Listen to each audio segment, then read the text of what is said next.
Welcome to Leading with Curiosity. Command and control leadership is dead. We interview leaders, entrepreneurs, and executive coaches challenging old paradigms and fostering cutting-edge leadership. Here's your host, certified executive coach, Nate Leslie.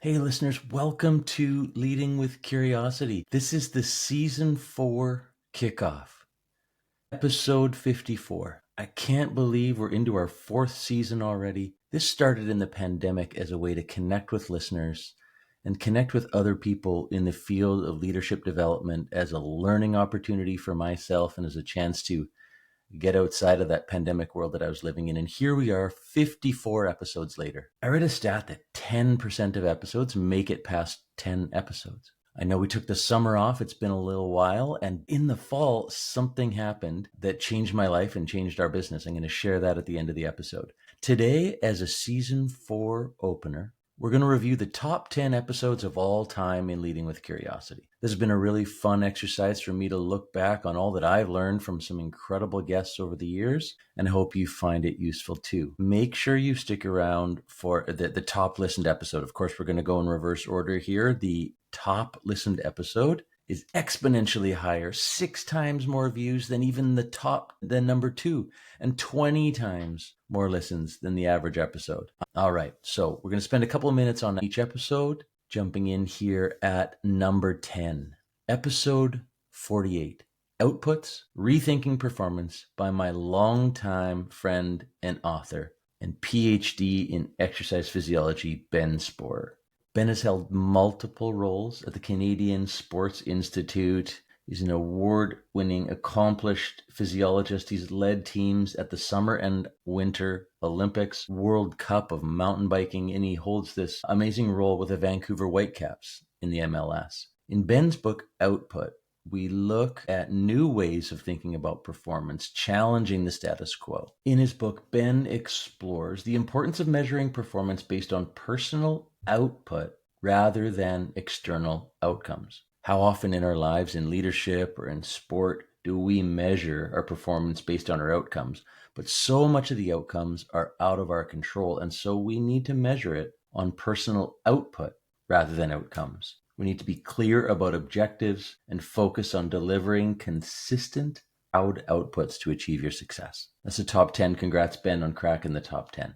Coming in at number 9, episode 23, What Kind of Life Do You Want? With Rusty Gaylord. I've had Rusty on a couple of times, and I just love talking to this guy. I remember when I first connected with Rusty, and he was the former worldwide head of finance at Apple. I just knew, wow, this is going to be a great conversation. He's a personable guy, and what I love about his message is he was in this world famous role at Apple, and based on his own personal and family values, the birth of his child, knew that that was no longer the right role for him and embarked on this new journey in leadership coaching. Rusty and I have had a couple of conversations over the years, and I'm always inspired to see what he's thinking about. He's been involved in these big ideas, big companies, very educated guy, educated at Stanford. He has a view of the world that combines what we think of as the ultimate global success with making decisions that are right for his own personal core values. Congrats, Rusty, on episode 23 and coming in at number 9 on Leading with Curiosity, all-time listens. At number 8, my man, Dan Kerr, episode 28, You Are the Weather. Dan is a longtime friend. He and I went to graduate school together. At the time, he was teaching at the International School of Jakarta. At the time we recorded this episode, he was the principal of the American School of Paris, and he's now in Vietnam as an international school principal. Dan is infectious. I love every chance I get to talk to Dan. Imagine the American School of Paris. You walk in the door, and there's this huge carpet that everyone, parents, students, and faculty see as they walk in. And on it says, You are the weather. Whatever weather you bring influences the kids, influences the team that you lead, the team that you're on. You bring the clouds and rain, people will feel it. You bring the sun, people will feel it. And he's not saying you have to be sunny every day. That's not realistic. But we have to accept as leaders the obligation that people are seeing and feeling us in how we show up. And in his world, that meant no matter what teachers might have going on in their own personal lives and private lives, which we all have things going on, the students deserve that we bring our absolute best every day. This episode has been so influential. I'm a business partner in a high-performance overnight camp called the West Coast Hockey Prep Camp. You Are the Weather has literally become one of our foundational core values, one of our 4 values. And in the words of a counselor last summer, oh my God, my head just exploded. This idea changed my life. That the way we carry ourselves impacts everyone around us. And you're number 1 in my heart, buddy, but congrats on number 8 at Leading with Curiosity, all-time listens podcast, episode 28. Number 7 all-time streamed episode on Leading with Curiosity is episode 12, You Should Leave Now, with Doyle.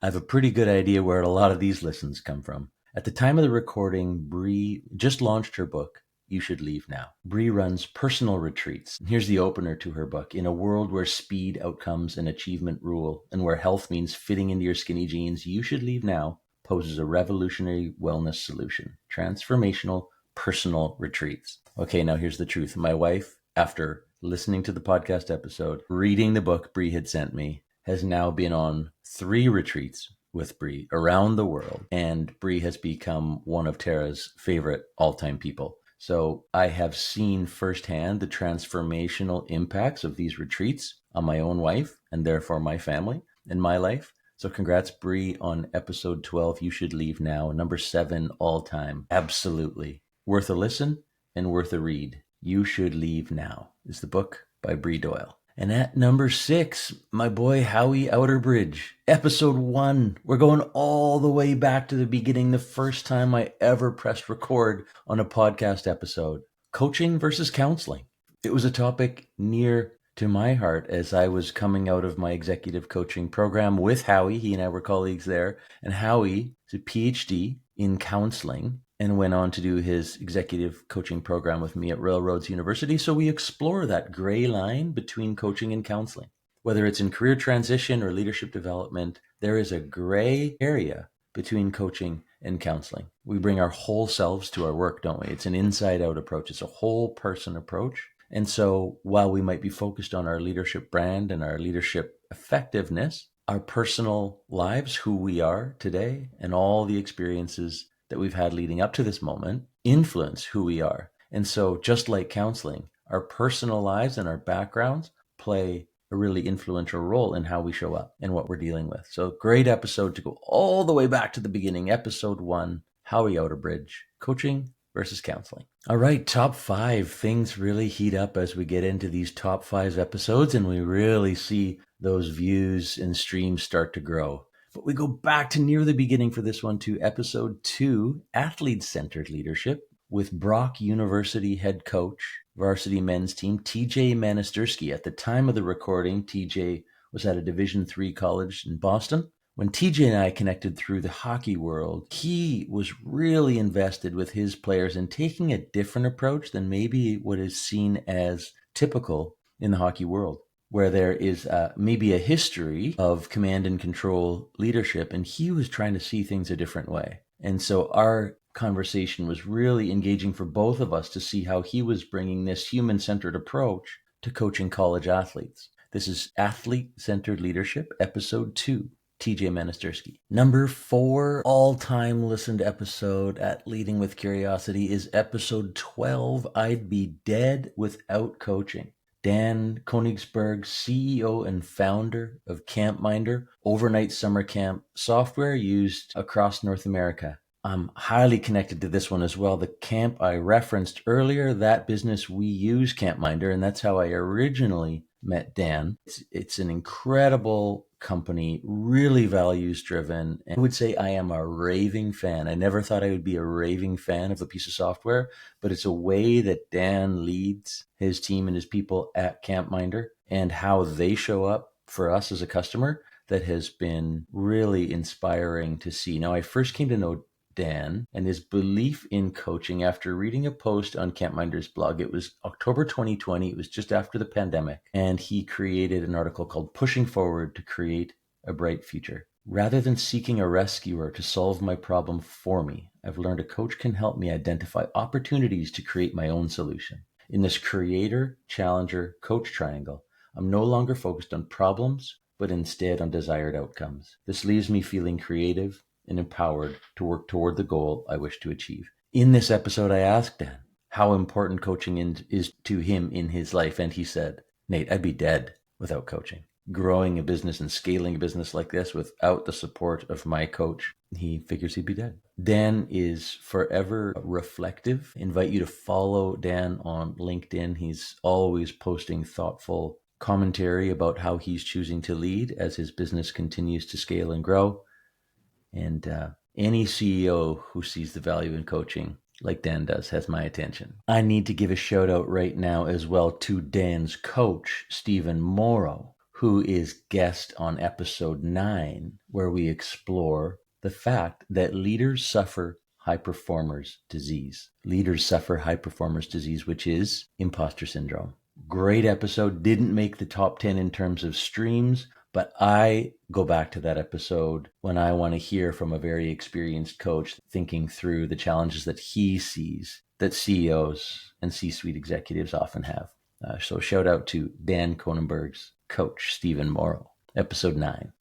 We are into the top 3 episodes of all time at Leading with Curiosity, and these are 3 fantastic episodes. Make sure you stick around to find out what number 1 is. Number 3 is episode 22, The Great Resignation is the Great Opportunity, with the CEO of Silicon Valley Change, Eileen Schaffer. I remember this episode really well. The great resignation that happened after the pandemic, and a lot of people were identifying with their own personal core values and what was most important to them, and how that was aligned or not aligned with the company. I feel like leadership took a shift, took a change in that moment coming out of the pandemic. And so did the importance of company and organizational values being lived so that employees feel that experience. While this episode, The Great Resignation, has in a way kind of come and gone, at the same time, the themes and the lessons learned through that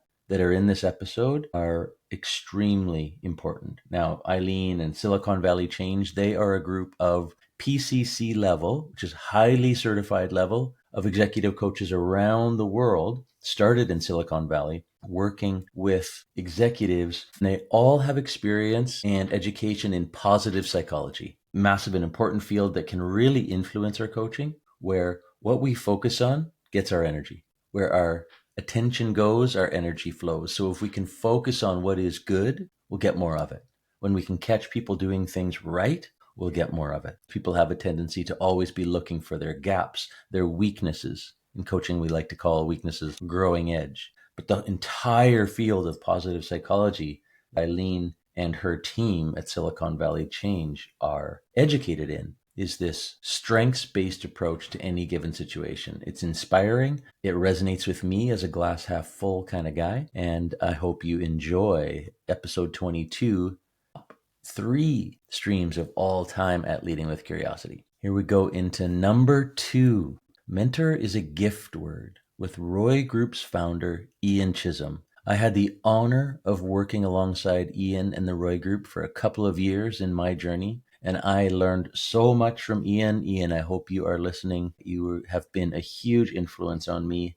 And this idea that mentor is a gift word. In fact, not only is mentor a noun, it's a proper noun. It's actually a name of a character in the Odyssey, 2,000-page book I was maybe supposed to read in high school and never did. Ian has a conviction, as does the Roy Group, that mentor is not something that you can call yourself. If we are lucky in our lives, there might be a few people we influence and impact in such a positive way that they choose to call us their mentor. Leaders can get into a real trap when they start to say, I am going to mentor you. Mentor is a gift word that someone in our organization or someone in our lives bestows upon us when they reflect back on their journey and see us as a really positive influence. So what does it mean to be a great mentor? Ian believes that there is a time for instruction.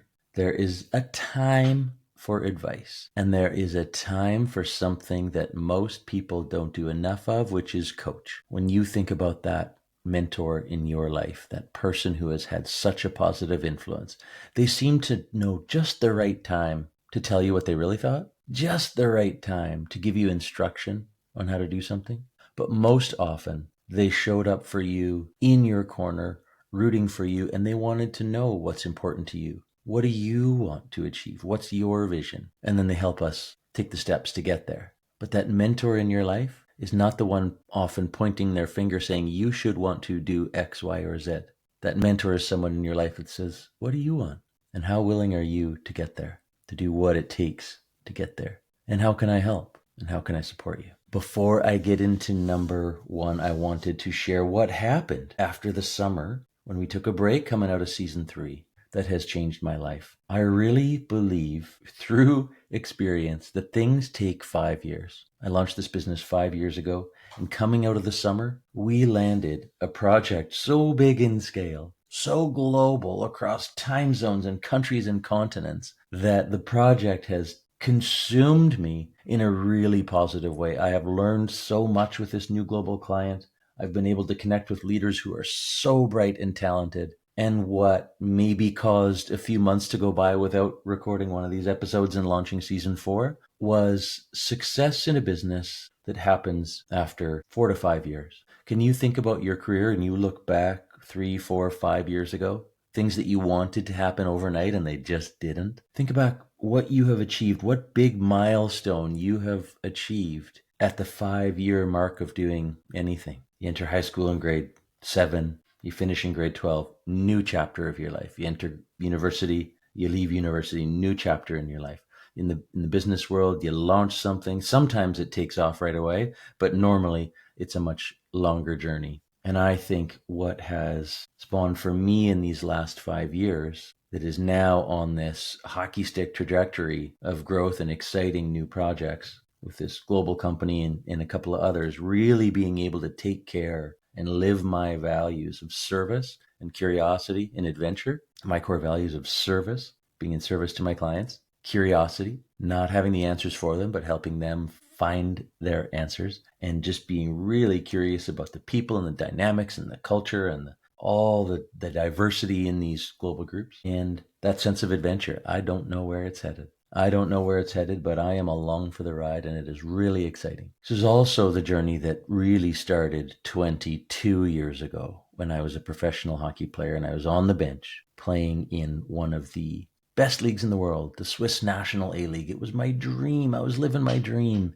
And I said out loud to myself, I must have more to offer the world than this. Fast forward 22 years into the 5th year of the business that I'm in now. I am committing to you, the listener, right now that the book More to Offer is underway. And season 4 is going to be exploring some of the chapters that are being written in that book, how I, in my life's journey, have more to offer. That day that I was not happy on that bench in the Swiss National A-League, and I said out loud to myself, I must have more to offer the world than this. I have arrived in this work of executive coaching and leadership development. The book More to Offer is about the journey of helping leaders move from high potential and high performing contributors to high impact leaders. More to Offer, being written as I say these words, and we'll be exploring the themes in season 4 that are going to be in the book. You're going to be able to get some of those thoughts out loud and processed through Leading with Curiosity.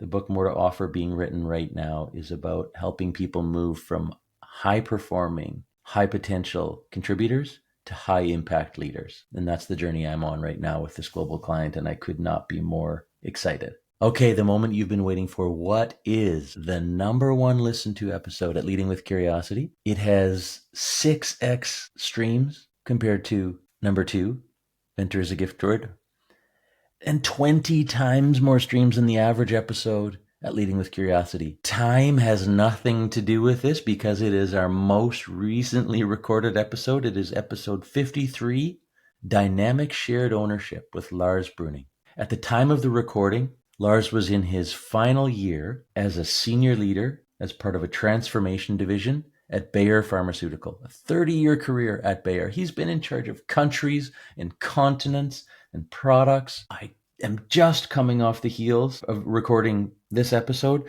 with having a chance to work with Lars. We partnered on a 3-day project, and I am learning so much from Lars, and I am grateful that he is learning from me. We are sharing this journey together.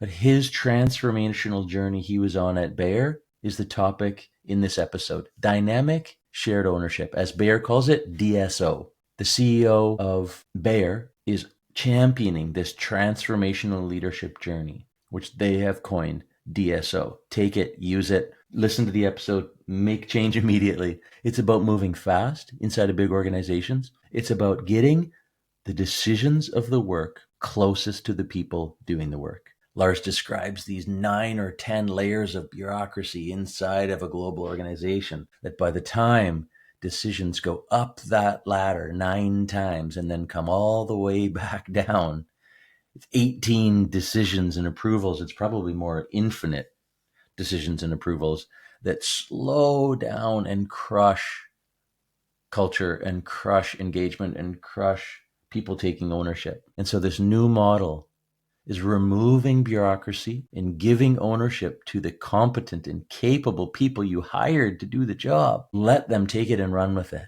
And how to do that successfully. It's a huge task in an organization that is 150 years old and has hundreds of thousands of employees.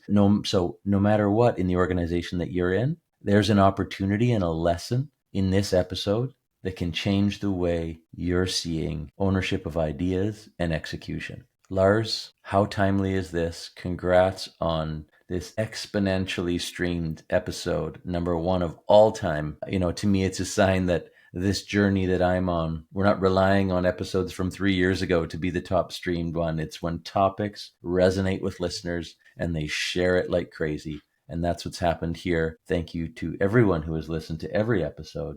And my God, for those of you who know me, I have such a hard time making a decision. Sometimes that's a growing edge of mine. Do I do the top 5 episodes of all time? Do I do the top 10 episodes of all time? There are so many incredible episodes and guests in Leading with Curiosity that simply didn't make the top 10. I wouldn't even know where to start, but no one needs to listen to the top 53 episodes of all time when there are 53. So I invite you to explore the titles, find something that's right for you. And hey, if you listen to one of these episodes because of this episode, I would love to hear from you and hear what resonated. If you've made it all the way to the end of this episode, I have a gift for you. I would love for you to go to nateleslie.ca/gift.